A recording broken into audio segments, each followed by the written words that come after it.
អញ្ចឹងយើងមកបន្តពីវគ្គមុនដែលនៅពេលដែលសេងគឺនិងថៃជឿបានជួបគ្នារួចសេងគឺនឹងក៏បានចាប់ផ្ដើមប្រាប់នៅថៃជឿអំពីផែនការរបស់ខ្លួនដើម្បីកម្ចាត់គ្នាពីកសានឹងដែលមិនបាច់ចាំបាច់ធ្វើសង្គ្រាមឬបង្ហូរឈាមគ្នានោះទេអញ្ចឹងហើយសេងគឺបានឲ្យថៃជឿនិងយូស្រីហានឹងនាំកូនចៅសិកសាម្នាក់ដើម្បីមកឲ្យពួកគេនឹងបញ្ចុះបញ្ចូលខាងគ្នាសេងគឺវិញហើយសេងគឺនឹងគឺមានពេលច្រើនទេពីព្រោះតាចាំយូរទៅទៀតនឹងគ្នាសិកសានឹងមកវាលោកហើយអញ្ចឹងហើយផែនការរបស់ពួកគេនឹងចាប់ផ្ដើមនៅថ្ងៃស្អែកនៅពេលដែលជីនបានត្រឡប់មកវិញនឹងអញ្ចឹងហើយសេងគឺបានប្រាប់ឲ្យថៃជឿនឹងអានសារសម្ងាត់ដែលជីននឹងបានលាក់ទុកឲ្យប៉ុន្តែថៃជឿនឹងគឺអត់ឃើញសារសម្ងាត់ដែលលាក់ទុកនោះទេដែលធ្វើឲ្យសេងគឺនឹងគិតថាប្រហែលជាជីននឹងផែនការរបស់ជីននឹងគឺត្រូវគេរកឃើញហើយជីនឥឡូវគឺកំពុងតែលាក់ខ្លួនពីគ្នាសិកសាម្នាក់ដែលមានឈ្មោះថាអ៊ឺខ្យូដែលវាមានតិចខ្លាំងហើយវាអាចស្ដាប់សំឡេងបានឆ្ងាយហើយវាថែមទាំងពូកែបខាងបាញ់ខ្លួនទៀតផងធ្វើឲ្យគ្នាជីននឹងមិនអាចទៅណារួចអញ្ចឹងហើយអាម៉ាកឺម៉ានឹងវាបានប្រាប់នៅផែនការរបស់វាដើម្បីឲ្យជីននឹងរត់គេខ្លួនគឺជាដំបូងនឹងគឺវាឲ្យក្រុមនឹងរត់ចេញទៅមុនហើយឲ្យវានឹងត្រូវគេបាញ់ឲ្យងាប់បន្ទាប់មកវាចាំវាទៅវាយអាអ្នកដែលបាញ់នឹងដែលក្រុមនឹងគឺមិនយកព្រមទេអញ្ចឹងហើយក្រុមគឺបានបង្កើតផែនការរបស់ខ្លួនមួយទៀតដែលឲ្យក្រុមនឹងគឺបានធ្វើការដុតឲ្យស្មៅនឹងវាចេញផ្សែងរួចរត់ចូលក្នុងផ្សែងនឹងហើយស្រែកឲ្យខ្លាំងដើម្បីឲ្យជីនឹងរត់គេចខ្លួនកុំឲ្យអាខ្យូកូនឮសំឡេងហើយផែនការនេះគឺទទួលបានជោគជ័យដោយជីនឹងបានរត់គេចខ្លួនបានសម្រេចអញ្ចឹងហើយថៃជីនឹងក៏បានចាប់ផ្ដើមផែនការរបស់ពួកគេដែលថៃជីនិងយូទ្រីហានគឺចង់បញ្ចុះបញ្ចូលឲ្យអ្នកយាមរបស់ពួកគេនឹងចូលខាងសេងគឺវិញហើយអ្នកយាមមួយហ្នឹងគឺគ្មានចិត្តចង់ចូលរួមជាមួយនឹងពួកគេទេទោះបីជាពួកគេសុំវល់យ៉ាងណាក៏ដោយហើយអ្នកយាមស្រីអ្នកហ្នឹងបានគម្រាមថែមទៀតថាបើសិនបើហ៊ានបញ្ចុះបញ្ចូលនាងទៀតនាងនឹងវាយដែលថៃជីនគឺក្បាលរឹងចឹងហើយវាក៏បានបញ្ចុះបញ្ចូលនាងរហូតធ្វើឲ្យនាងវាយឡើងខ្ទេចមុខតែម្ដងក្រោយពីនាងវាយវាអស់កម្លាំងរួចថៃជីនក៏បានសុំវល់ឲ្យនាងនិយាយជាមួយគ្នារបស់ពួកគេសិនទៅអញ្ចឹងការបញ្ចុះបញ្ចូលក៏បានចាប់ផ្ដើមដែលជីននឹងចាប់ផ្ដើមដូរសម្លេងរបស់ខ្លួនទៅជាតារាចម្រៀងអាមេរិកល្បីល្បាញម្នាក់ដែលមានគេស្គាល់ច្រើនហើយអ្នកយាមផ្សេងម្នាក់ហ្នឹងគឺជា fan ដ៏ធំថែមទៀតដែលបទចម្រៀងតារាមួយហ្នឹងគឺបានជួយឲ្យនាងនៅពេលដែលនាងជួបការលំបាកនៅសាលាហើយនាងស្រឡាញ់តារាហ្នឹងយ៉ាងខ្លាំងចឹងហើយបើនាងដឹងថាគ្នាសេងគឺនឹងលួចបន្លំធ្វើជានាងនោះនាងនឹងសម្លាប់គ្នារបស់ពួកគេទាំងអស់ហើយដែលធ្វើឲ្យសេងគឺនឹងជានឹងភ័យតិចតួច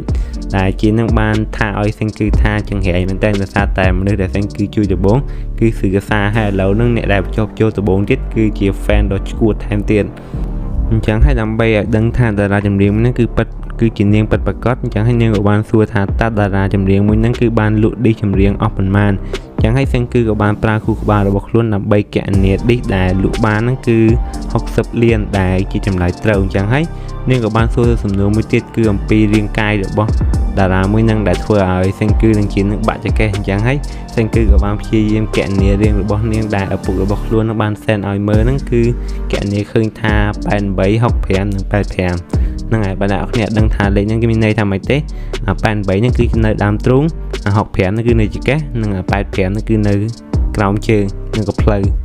អញ្ចឹងក្រោយពីឆ្លើយតបនៅសំណួរទាំងអស់នឹងរួចអ្នកយាមផ្សេងហ្នឹងបានដឹងថាជីនហ្នឹងគឺបានលួចបដូរសម្លេងធ្វើជាតារាទៅហើយអញ្ចឹងហើយតែគឺហ្នឹងក៏បានចាក់បទចម្រៀងដែលតារាចម្រៀងមួយហ្នឹងបានច្រៀងឲ្យនាងស្ដាប់ដែលធ្វើឲ្យនាងរំភើបយ៉ាងខ្លាំងពីព្រោះបទចម្រៀងមួយហ្នឹងគឺជាបទចម្រៀងដែលនាងជួយស្ដាប់បំផុតហើយចឹងហើយនាងក៏បានយកព្រមជួយសេងគឺហ្នឹងដោយលក្ខខណ្ឌមួយគឺថាសេងគឺហ្នឹងគឺត្រូវតែការពារបទចម្រៀងហ្នឹងកុំឲ្យវាបាត់ឲ្យសោះដើម្បីទុកឲ្យនាងស្ដាប់ហើយនាងក៏បានជួយជាក្រុមសេងគឺទៅ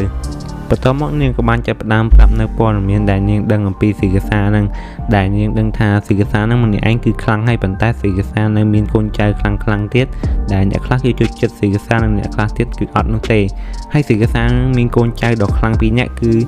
ជាដៃស្ដាំដៃឆ្វេងហ្នឹងដែលសេងគឺនឹងបានជួបម្នាក់រួចទៅហើយម្នាក់ទៀតហ្នឹងគឺវាខ្លាំងជាងនឹងទៀតដោយសារតែ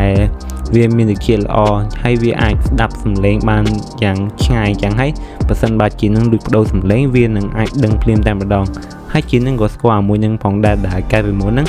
វាធ្វើការនៅក្នុងកប៉ាល់សមុទ្រដែលវាធ្វើជាអ្នកស្ដាប់សូរសំឡេងក្នុងសមុទ្រអញ្ចឹងហើយការស្ដាប់សំឡេងរបស់វាគឺពិតជាសាហាវមែនតើអ ចំណែកức show វិញគឺវាកំពុងតែចាប់ Chrome យកទៅសួរចម្លើយនៅមុខសេរីភាសាដែលChrome ហ្នឹងគឺបានស្គាល់សេរីភាសាមុនទៅហើយបានប្រាប់ខ្លួនថាវាហ្នឹងគឺជាគ្នារបស់ Senku ចំណែកMagma វិញគឺវាបានរត់គេខ្លួនបានសម្រេចហើយវាបានមកប្រាប់អ្នកភូមិថា Chrome ហ្នឹងគឺត្រូវគេចាប់ហើយនៅពេលលើដំណឹងរួចKohaku ហ្នឹងក៏ប្រុងរត់ទៅវាលោកប្រទេសសេរីភាសាម្នាក់ឯងមិនតែក៏ត្រូវបានគេចាប់ដោយសារតែទៅម្នាក់ឯងនេះគឺវាអត់ប្រយោជន៍ទេអញ្ចឹងហើយSenku ក៏បានប្រាប់ថាបើទៅម្នាក់ឯងអត់បានយើងនាំគ្នាទៅទាំងអស់គ្នាតែម្ដងដែល Senku ហ្នឹងគឺប្រុងនាំអ្នកភូមិទាំងអស់ហ្នឹងទៅនៅជិតប្រទេសសេរីភាសាដើម្បីវាលោកតែម្ដងអញ្ចឹងហើយSenkuបាន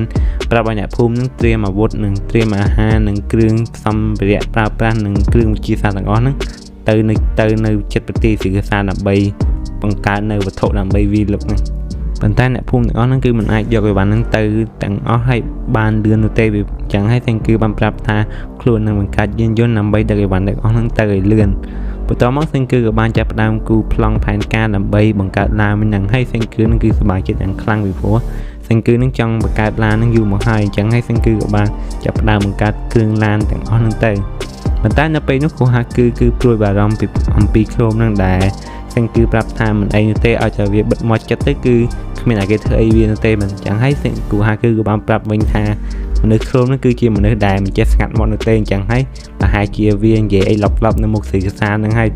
ដែលធ្វើឲ្យSenkuព្រួយបារម្ភអញ្ចឹងហើយSenkuក៏បានប្រញាប់ធ្វើឡាននឹងឡើងឲ្យលឿនហើយKohakuនឹងគឺនិយាយមិនចេះខុសមែនតែChromeនឹងគឺវាបាននិយាយពាក្យវិទ្យាសាស្ត្រឈួតនៅមុខសេរីភាសាធ្វើឲ្យកូនចៅសេរីភាសានឹងចាប់វាយកទៅសួរចម្លើយហើយបើវាមិនប្រាប់គេនឹងគេនឹងទម្លាក់វាចោះដែលធ្វើឲ្យChromeនឹងភ័យស្លន់ស្លោបន្ទាប់មកសេរីភាសាក៏បានព្យាយាមបញ្យល់Chromeនឹងឲ្យយល់អំពីការគិតរបស់ខ្លួនដែលសេរីភាសានឹងគឺមិនស្អប់វិទ្យាសាស្ត្រនោះទេប៉ុន្តែបើវិទ្យាសាស្ត្រនឹងគឺវាអភិវឌ្ឍលឿនទៅវាអាចធ្វើឲ្យពិភពលោកនឹងបំផ្លាញបានដោយអាវុធដែលវិទ្យាសាស្ត្របានបង្កើតនឹងចឹងហើយគោលដៅរបស់សេរីភាសាគឺចង់ការពីពិភពលោកនេះកុំឲ្យដូចជាការពីមុនវិញចឹងហើយសេរីភាសាបានឲ្យជំរឿសពីទៅChromeនឹងដោយទី1ហ្នឹងគឺគាត់ចង់ឲ្យChromeនឹងជួយរួមដៃគ្នាដើម្បីសម្រាប់SenkuនឹងហើយបើChromeជួយ Chromeនឹងអ្នកភូមិអស់នឹងអាចរស់នៅបានយ៉ាងសប្បាយប៉ុន្តែបើ Chrome បដិសេធវិញChromeនឹងត្រូវស្លាប់ដែលChromeនឹងគឺវាស្មានតែសេរីភាសានិយាយលេងក៏វាបានថាវាមិនចេះខ្លាចស្ដាប់នោះទេអញ្ចឹងហើយKyokoក៏បានតម្លាក់វាចោលទៅប៉ុន្តែដោយសារតែសេរីភាសាគឺជាមនុស្សចិត្តល្អហើយជួយកាត់ក្មេងហ្នឹងគឺសេរីភាសាក៏បានជួយChromeហើយបានឃុំឲ្យChromeទុកមកកន្លែងទៅហើយដោយសារតែពួកគេសួរចម្លើយChromeអត់បានអញ្ចឹងហើយសេរីភាសាក៏បានសួរKyokoហ្នឹងដែលវាសួរវាថាតើវារកឃើញChromeនៅកន្លែងណាដែលKyokoវាបានកុហកប្រាប់សេរីភាសាថាវាឃើញChromeនៅកន្លែងមកលួចទឹក Purify ដោយសារតែការប៉ិនហ្នឹងវាដឹងថា Chrome គ្នារបស់ Chrome គឺមកលួចលាក់ទូរស័ព្ទទៅទុកទៅហើយប៉ុន្តែដោយសារតែវាហ្នឹងប្រហែលជាចង់យកឱកាសដើម្បីក្បត់សេរីភាសាហើយចំណែកឯSenkuវិញក៏បានបង្កើតយានយន្តជិះដែលវាស្តៀងទៅនឹងរថភ្លើងនៅសម័យបដិវត្តន៍ឧស្សាហកម្មដែរប៉ុន្តែមុននឹងជិះហ្នឹងSenkuបានបង្កើតយានយន្តមួយទៀតដើម្បីឲ្យជាហ្នឹងវាជិះតេស្តមើលហើយនៅពេលដែលតេស្តរួចជានឹងបានប្រាប់ថារថយន្តមួយហ្នឹងគឺវាជិះទៅវាលាក់ខ្លាំងពេកអញ្ចឹងហើយSenkuបានប្រាប់ឲ្យអ្នកភូមិទាំងអស់ហ្នឹងធ្វើសម្បកកង់ឡានដោយធ្វើមកពីឫស្សីហើយនៅពេលដែលដោះស្រាយរឿងកង់ឡាននឹងរួចហើយកែច្នៃយានយន្តនឹងឲ្យវាជិះរួចពួកគេក៏បានប្រុងចេញដំណើរទៅហើយSenkuបាននាំអ្នកធំនិងអ្នកធំនៅក្នុងភូមិទៅទាំងអស់ទុកតែចាស់និងក្មេងៗដើម្បីឲ្យការពារភូមិមួយហ្នឹងហើយពួកចាស់មួយហ្នឹងគាត់បានបួងសួងឲ្យគ្នាSenkuនឹងទទួលបានជោគជ័យហើយត្រឡប់មកភូមិវិញផងហើយពួកគេក៏បាននាំគ្នាចេញដំណើរទៅដែលក្មេងៗទាំងអស់ហ្នឹងគឺ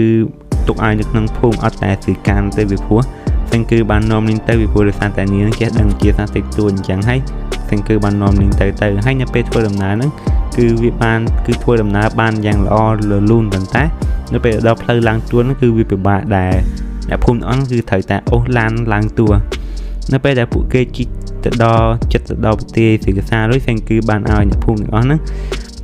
រៀបចំបន្ទាយនៅលើភ្នំដើម្បីឲ្យពួកគេនឹងងាយស្រួលទៅវាយលុកហ្នឹង